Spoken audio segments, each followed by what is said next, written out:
আসসালামু আলাইকুম ওয়া রাহমাতুল্লাহ। মানুষের জীবনের জন্য গুরুত্বপূর্ণ একটি হাদিস, যে হাদিসটি কঠোরভাবে উল্লেখ করা হয়েছে যে 7টি কারণে মানুষ হেদায়াত প্রাপ্ত হবে না। খুব জটিল এবং কঠিন একটি নির্দেশনা রয়েছে এই 7টি কারণের মধ্যে। তার মধ্যে প্রথমত যে কারণ তা হলো জাহালাত। জাহালাত হলো মূর্খতা, দিনের ব্যাপারে উদাসীনতা, হেলায় ফেলায় দুনিয়ার রং তামাশায় গাফেল ব্যক্তি। দ্বিতীয়ত তাকলিদে আমা। তাকলিদে আমা হলো বাপদাদার অনুসরণ করা, বিভিন্ন আনুষ্ঠানিকতা ও কুসংস্কার পালন করা। তৃতীয়ত তাআসসুব। তাআসসুব হলো দলবাজি করা, গ্রুপবাজি করা, ফিতনাবাজি করে সমাজের নেতা সাজে, এটাই হলো তাআসসুব। চতুর্থত আল কিবির ওয়াল হাসাদ। এটা হলো হিংসা, অহংকার,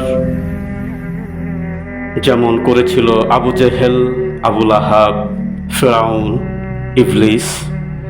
খোঁড়া যুক্তি দিয়ে মানুষের উপর প্রভুত্ব খাটাতে চেয়েছিল তারা। পঞ্চমত সাহেবে আহবার রুহবার। সাহেবে আহবার রুহবার হলো বেশি এবং কম জানা, অর্থাৎ আহবার হলো বেশি জানা আর রুহবার হলো কম জানা। এরা হক হলে ইত্তেবা করা যাবে, হক না হলে ইত্তেবা করার কোনোই প্রয়োজন নেই।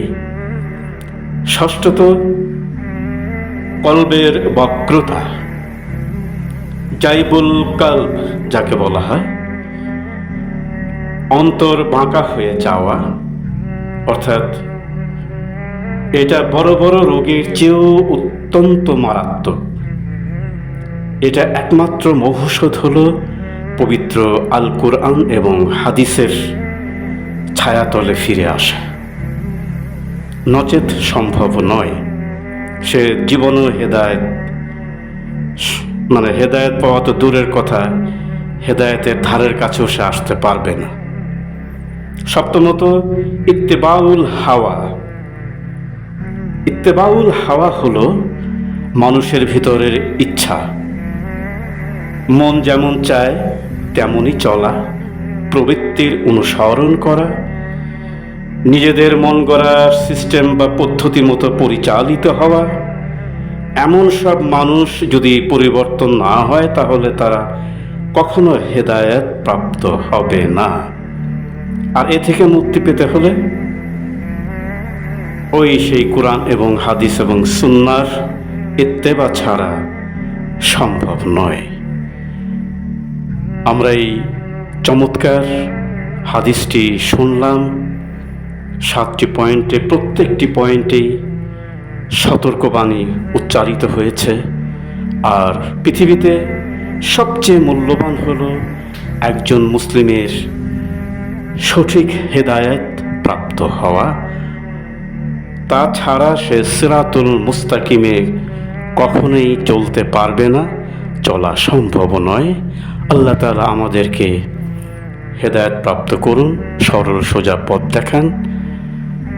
এই শিক্ষণীয় বিষয়টি আমরা এবং মানার জন্য চেষ্টা করব এবং বন্ধু বান্ধবদেরকে বলবো, জানাবো যে আসলে এই রোগগুলো যদি, এই 7টি পয়েন্ট যদি কারোর মধ্যে থাকে, সে জীবনও হেদায়েত প্রাপ্ত হতে পারবে না। আসসালামু আলাইকুম ওয়া রাহমাতুল্লাহ।